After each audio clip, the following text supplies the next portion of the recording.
lived here and I'll build the bypass for nothing. Andy Webb was there at today's grand opening. No one ever said the people of Broadbridge Heath didn't have a good case for a bypass between Horsham and Guildford on the main A281. It's the kind of place you go through rather than to. Indeed, that was the main problem, a village of 2,200 people, but with 10,000 vehicles a day passing through it.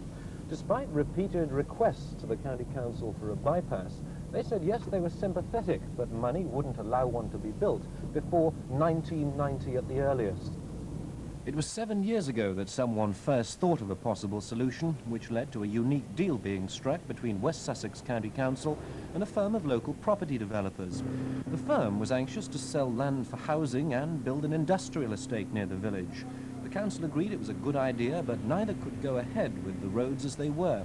The developers offered to build their own bypass to win the planning permission they needed. The idea received unanimous support at a public meeting, and hundreds of villagers and schoolchildren turned out today to see television's travel expert Cliff Mitchellmore declare the scheme complete. I've always wanted to open a sunshine road to the south, and this is it. I hope you enjoy your bypass. Will you? You will, I know. Are you ready?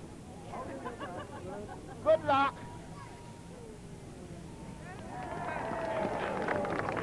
After years of planning and 12 months actual building work, today turned out to be something of a carnival for the whole village, as well as a celebration for those who stand to gain from the scheme, unlikely though it once sounded. We never thought we didn't think we had a cat in hell's chance getting it off the ground. There was so much dillying and dallying, nobody knew who was going to do what and when, and we decided to take the ball in our own court and control it ourselves from there, which we did. We actually started working on the scheme 7 years ago, and it was only 3.5 to 4 years ago that we actually got the thing up and running. Now, of course, like all businessmen, you're really in the business of making profits. It must have been very dear to you to get that permission granted. It was indeed, yes, for a variety of reasons, not only profit. Unless we had made a profit, the road wouldn't have got built. But equally, without the road, we wouldn't have been in a position to make a profit. It was almost a chicken and egg situation, which was to come first. But through the very close cooperation with both county and district councils, who were very commercially minded, we managed to combine both aspects together. And we agreed to give part of our profit to them in the form of benefits to the community. The community got the bypass, we got our industrial estate. Obviously, development in this part of the county, with Gatwick and everything else, is increasing, and will do so, and one is anticipating that. Now, to be able to do this, they couldn't have had the factories built and the houses without the bypass, so they obviously had to offer the bypass, bearing in mind that the county council decided to give them the money in the form of designing it and supervising the construction. So the council is happy with the arrangement. Even those who are too young to be ratepayers think it's a pretty good idea too. What difference is it going to make to you? Well, it's going to be much quieter because we live on the main road in Broadbridge Heath. Have you had any problems on crossing the road before now? Yes, I got knocked over a few months ago.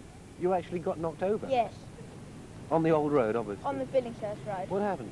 Well, a car came along as I was riding my bike across and I got knocked off.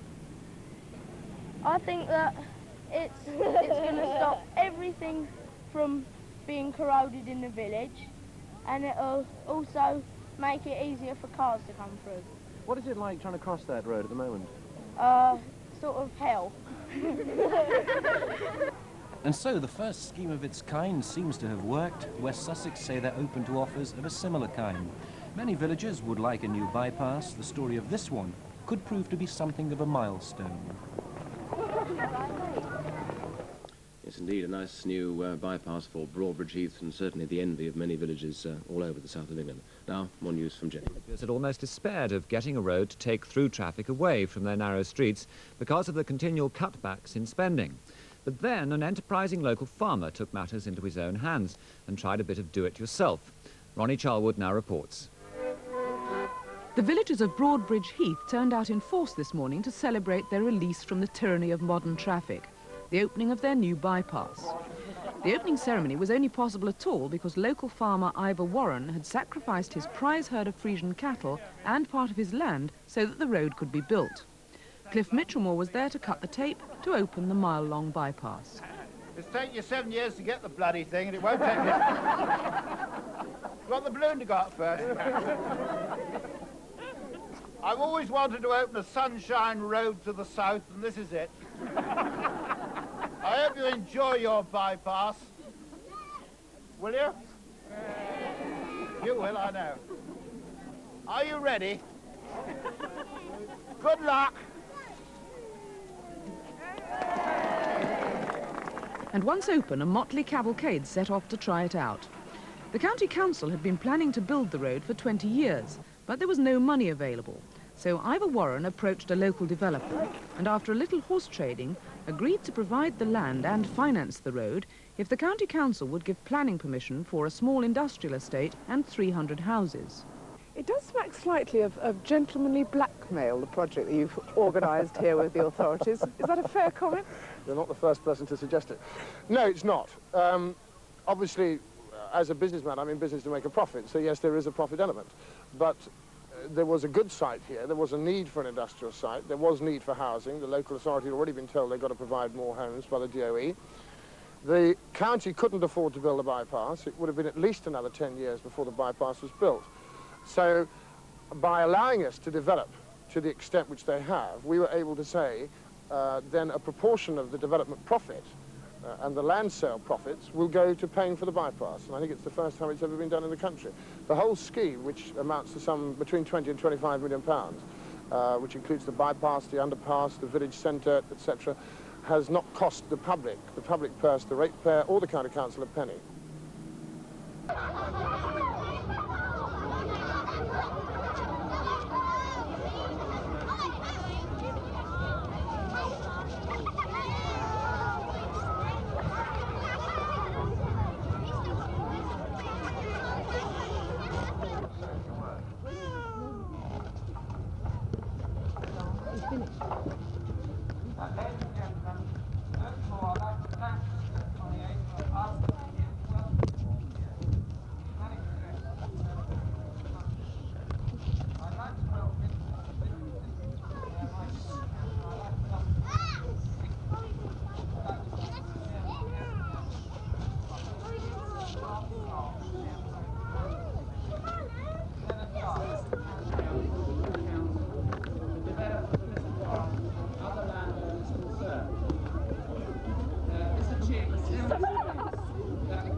Cutting. I'm quite commercial interest of taking over.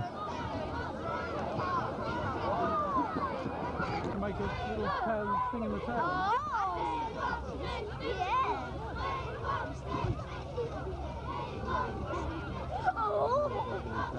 Yeah, we've got to start coming out. He's in the lead.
Yay!